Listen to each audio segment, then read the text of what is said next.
यहाँ हम देखते हैं जिया से मिलने से पहले किम मिन रिया से मिलता है। रिया कहती है, मुझे लगा था मैं खुद को अच्छे से जानती हूँ, पर मैं गलत थी। खुद को जानने के लिए हमें अलग अलग एक्सपीरियंस से गुजरना पड़ता है। इस बात पर किम भी हामी भरता है। आगे रिया कहती है, मुझे जितना लगा था मैं उतनी लालची नहीं हूँ। मैं खुद से ही सरप्राइज्ड हूँ, पर मुझे ये मानना पड़ेगा कि मैं इस रिश्ते में तुम्हारे साथ आगे नहीं बढ़ सकती। इस पर किम कहता है, तुम काफी इम्प्रेसिव हो।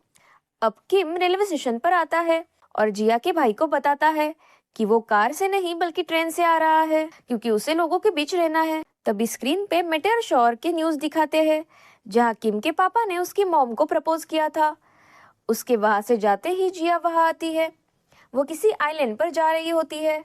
यहाँ रिसर्चर्स सियोंग हे के कैफे में आकर जिया की खबर पूछते हैं और कहते हैं, अगर किम और जिया कहीं एक दूसरे से टकरा गए तो।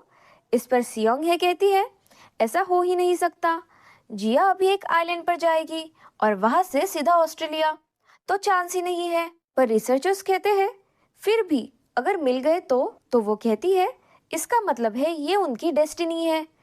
वहां किम ट्रेन में जाकर एक सीट पर बैठता है, पर जैसे ही वो वॉशरूम में जाकर आता है, उसके सामने जिया बैठी होती है। वो उसे देखते ही रह जाता है। जब जिया उसे देखती है, वो हैरान हो जाती है, फिर अपनी नर्वसनेस को छुपाती है, पर किम अभी भी हैरानी से उसे देख ही रहा होता है। उसका स्टॉप आ जाता है, फिर भी वो जिया में ही खोया होता है। नेक्स्ट पैसेंजर के आते ही तब वो उठकर जाने लगता है, पर जाते वक्त भी वो मुड़ मुड़कर उसे ही देखता रहता है।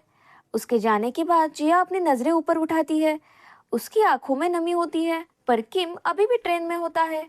वो बेग्युन को कॉल कर कर पूछता है, तुमने आजिथी का फेस कैसे बनाया था? उसका फेस, उसकी पर्सनैलिटी, हैबिट्स, इसका आइडिया कहाँ से लिया था? वो कहता है, उसके लिए एक पार्ट टाइम वर्कर को मैंने हायर किया था। पर तुम क्यों पूछ रहे हो?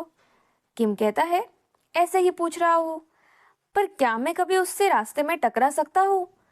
बेग्युन कहता है, ये इम्पॉसिबल है, पर अगर ऐसा हुआ तो तुम्हारा उससे दूर रहना ही सही है, क्योंकि वो तुम्हें गलत समझेगी।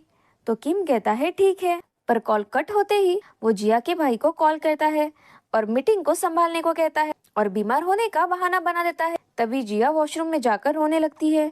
वो किम की याद में इतना तड़प रही थी कि उसके आंसू ही नहीं रुकते। दूसरी तरफ बेग्युन चेयुल से मिलता है।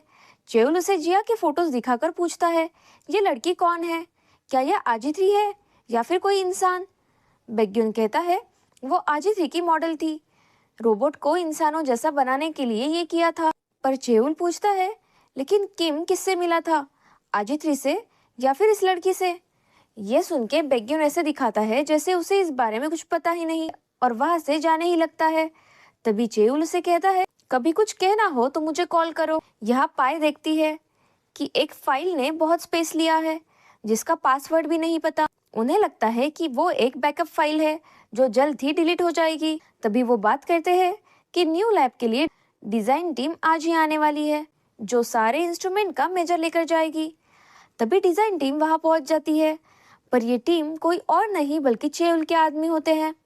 उन्हें इंफॉर्मेशन निकालनी होती है, पर रिसर्चर्स के आसपास होने से वो कुछ नहीं कर पाते। तभी दूसरा आदमी आदित्य को देख उसी में खो जाता है। वो उसे टच करने ही वाला होता है, तभी रिसर्चर उसे रोकता है। वो कहता है, मैं तुम्हें उसे ऐसी नजरों से देखने नहीं दे सकता और उसे छूना मत, वो सेंसिटिव है।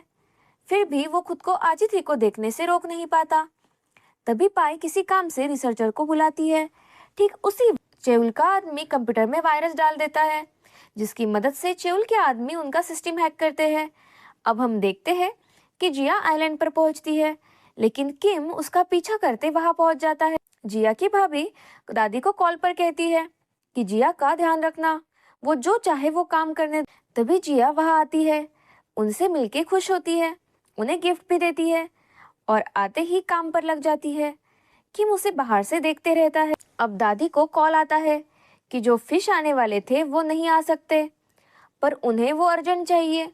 तो फिश लाने के लिए जिया जाती है। किम वहां भी उस पे नजर रखता है। वो वहां लोगों से बातें करती है, फिर एक कैट को देख उसके पास जाती है, उससे बातें करती है। उसे कैट फेस से किम की याद आती है। अब फिश वाली बोट वहां पहुंचती है।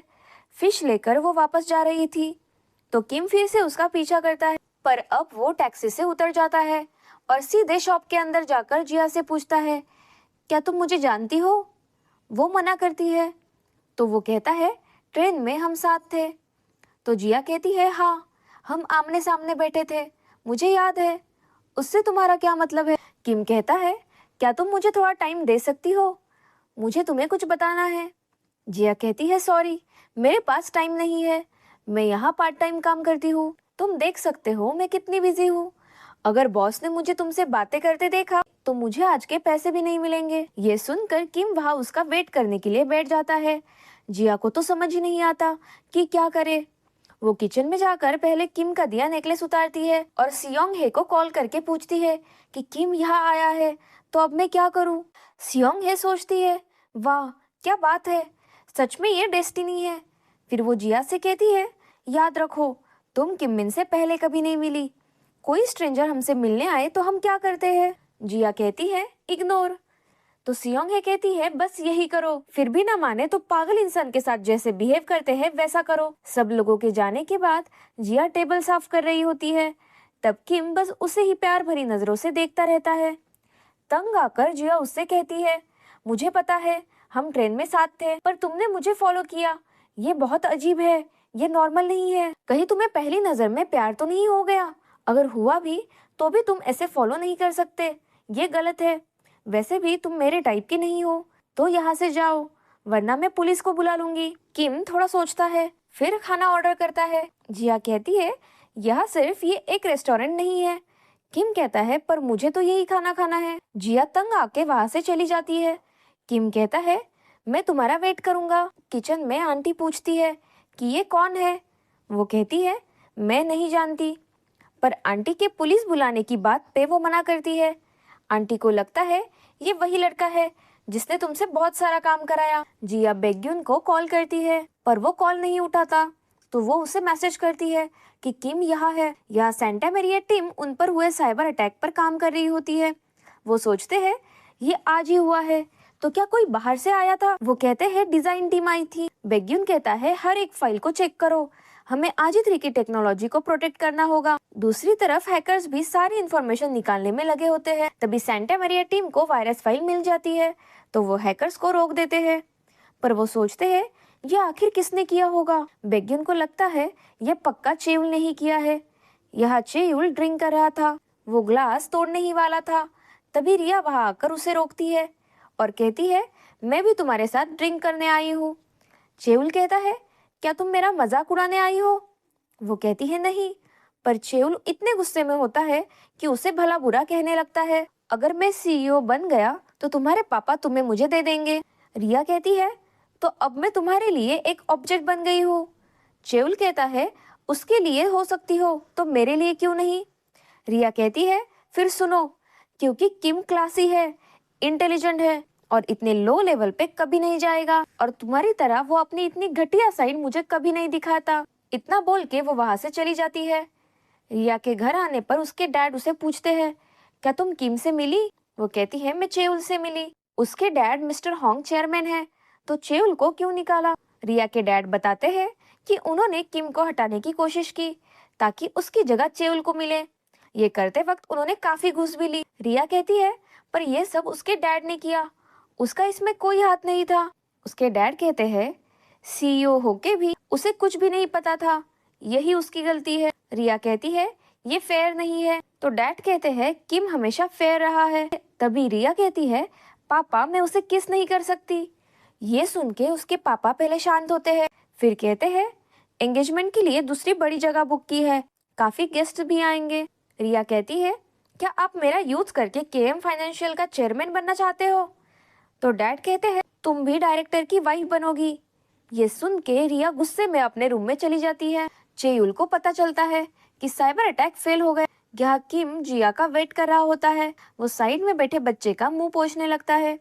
जिया की आंटी ये देखती है और किचन में छुपी जिया को कहती है, तुम्हें किसी को इतना भी इंतजार नहीं करवाना चाहिए। अब बेग्युन जिया के मिस्ड कॉल्स और मैसेजेस देखता है। वो पढ़ के उसका मुंह खुला का खुला ही रह जाता है। यहाँ जिया बाहर आकर किम से बात करने को कहती है। बेग्युन उसे कॉल कर रहा होता है, पर उसका ध्यान नहीं होता। पाए पूछती है, क्या हुआ? तो वो कहता है, किम मिन और जिया साथ में हैं। ये सुन के सबके होश उड़ जाते हैं। बेग्युन डॉक्टर को कॉल करता है। वो कहते हैं जिया से कहो कि नाटक करे कि वो आजिथी नहीं थी, मरते दम तक उसे ये सीक्रेट रखना होगा। या किम मिन कहता है मैंने अभी अभी मेरा एक प्यारा दोस्त खोया है जिसने मेरी बहुत मदद की थी। जिया पूछती है उससे मेरा क्या लेना देना। वो कहता है तुम काफी हद तक उसके जैसे दिखती हो। आगे वो कहता है इस दुनिया में ऐसे काफी अजीब चीजें होती है जिस पे हम तब तक यकीन नहीं कर सकते जब तक उसे एक्सपीरियंस ना करें। मैं और मेरे दोस्त ने ऐसे जादुई पल एक्सपीरियंस किए हैं। जिया कहती है तुम्हें इलाज के लिए हॉस्पिटल जाने की जरूरत है और वहां से जाने लगती है। तभी किम कहता है मैं उसे हाय आजिथी ऐसे कहता था। ये सुन के जिया कुछ पल के लिए रुक सी जाती है, फिर कहती है अच्छा अब मैं समझी, क्या तुम बेग्युन के साथ काम करते हो? तो तुम आजिथी रोबोट को जानते हो। मैं ही उस रोबोट की कैरेक्टर मॉडल थी। उसने मुझे इस काम के लिए 10 मिलियन वॉन दिए थे। किम कहता है मुझे पता है। तो जिया कहती है पता होकर भी तुम मुझे अनकंफर्टेबल कर रहे हो, कितने रूड हो। किम के माफी मांगने पर जिया उसे वहां से जाने के लिए कहती है, पर किम कहता है मैं बस यहाँ बैठकर तुम्हें देखना चाहता हूँ। जिया हैरानी में कहती है क्या कहा? तुम मुझे देखना चाहते हो? पर क्यों? किम कहता है मुझे अच्छा लगता है। जिया अब उसे धक्के मारकर बाहर निकालती है, उसे साइको कहती है और मिस्टर स्टॉकर भी। ये सुनकर किम हंसने लगता है। उसे हंसता देख जिया भी परेशान होती है, पर किम प्यार से उसे देखते रहता है क्योंकि उसे उसमें आजिथी की झलक दिखती है। फिर वो उससे रूम मांगता है। जिया मना करके अंदर चली जाती है और दरवाजा बंद कर देती है। यह बेग्युन और पाए आइलैंड के लिए निकलते हैं। बेग्युन कहता है क्या लगता है जिया ने हार मान ली होगी? पाई कहती है उसके सक्सेस होने के चांसेस 10% से भी नीचे हैं, पर किम मिन का बुद्धूपन एक स्ट्रॉन्ग वेरिएबल है तो सक्सेस रेट 30% तक पहुंचता है। पर बेग्युन कहता है एक और स्ट्रॉन्ग वेरिएबल है, जिया का अनप्रेडिक्टेबल बिहेवियर, जो सक्सेस रेट को 15% पर लाता है।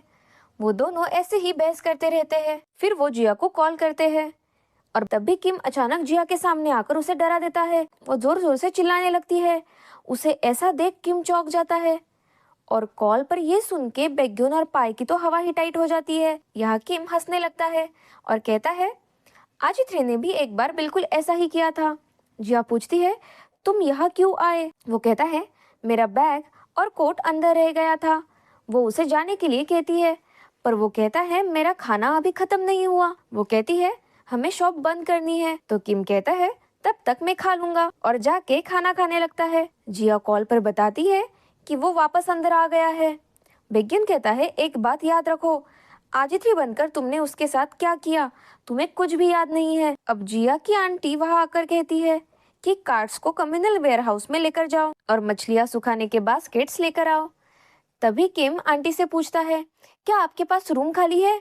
आंटी कहती है हाँ और जिया कहती है नहीं, पर आंटी उसे रूम देने के लिए मान जाती है तो वो तो खुश हो जाता है, पर जिया परेशान। आंटी जिया को उसे रूम दिखाने को कहती है। जिया उसे रूम दिखाती है और वो कहता है यहाँ बेड नहीं है। तो जिया कहती है मतलब तुम जा रहे हो? वो कहता है नहीं, मैं यही रुकूंगा, भले ही ये रूम मेरे घर से भी बेकार है। फिर भी जिया सोचती है ये हमेशा की तरह रूड है। फिर वो उसे रोककर कॉफी मांगता है। वो कहती है बाहर के मशीन से ले लो, 200 वॉन लगेंगे। वो कहता है मेरे पास छुट्टे नहीं है। जिया सोचती है ये कितना चिपकू है और उसे छुट्टे देकर चली जाती है। और यहाँ किम की खुशी छुपाए नहीं छुपती क्योंकि उसे रूम जो मिल गया। अब किम को बेग्युन का कॉल आता है। वो कहता है मुझे कैरेक्टर मॉडल से कॉल आया था। वो कह रही थी कि एक अजीब इंसान उसे आजिथी कह रहा है। एक अजीब इंसान उसे आजिथी कह रहा है। उसने तुम्हें वहां से जाने को कहा है। क्या इसीलिए आज तुमने मुझे कॉल किया था? किम कहता है हाँ, वो मुझे ट्रेन में मिली। बेग्युन कहता है पर तुमने उसे कितना हैरान कर दिया और डरा दिया। मैं वहां आ रहा हूँ, तब तक उस लड़की को अकेला छोड़ दो। अब वो डॉक्टर का मिस्ड कॉल देखकर उन्हें भी कॉल करता है। वो पूछते हैं क्या तुमने सिरिंज और दवाई अपने साथ रखी है? वो कहता है डोंट वरी, मैंने सब साथ रखा है। यहाँ चेउल के हैकर्स को एक फाइल मिल ही जाती है और टीम मेंबर का ध्यान भी नहीं होता। अब किम कॉफी पी रहा होता है। तभी जिया वेयरहाउस के लिए निकलती है तो उसकी आंटी कहती है पिछली बार बल्ब नहीं जल रहा था, वहां अंधेरा होगा। तो वो किम को साथ जाने को कहती है। ये सुन के तो किम फूले नहीं समाता। वो जाके गाड़ी में बैठ जाता है तो जिया के पास साथ जाने के सिवा कोई ऑप्शन नहीं होता। जाते वक्त किम को याद आता है कैसे वो आजित्री को गाड़ी में ले जाता था। ये सोचकर दोनों एक साथ हंसते हैं। किम पूछता है, तुम क्यों हंसी? वो कहती है, तुम भी तो हंसे। किम कहता है, मेरे पास उसकी वजह थी। जिया कहती है, मुझसे बात मत करो। किम कहता है, क्या तुम हमेशा ऐसे ही रहती हो? आजित्री रूड थी, पर वो क्यूट भी थी। वहां पहुंचने पर जिया को याद आता है कि वो अपना फोन भूल गई है, तो वो टॉर्च लाइट के लिए किम का फोन यूज करती है। वो कुछ ढूंढने जाते हैं। तभी वहां एक आदमी आकर दरवाजा बंद करके चला जाता है, क्योंकि उसे लगता है कि अंदर कोई नहीं है। अब वापस किम को झेलना पड़ेगा, ये सोचकर जिया और चिढ़ जाती है। और इसी के साथ ये एपिसोड भी यही खत्म हो जाता है। नेक्स्ट एपिसोड के लिए वीडियो को लाइक और चैनल को सब्सक्राइब करना मत भूलिएगा।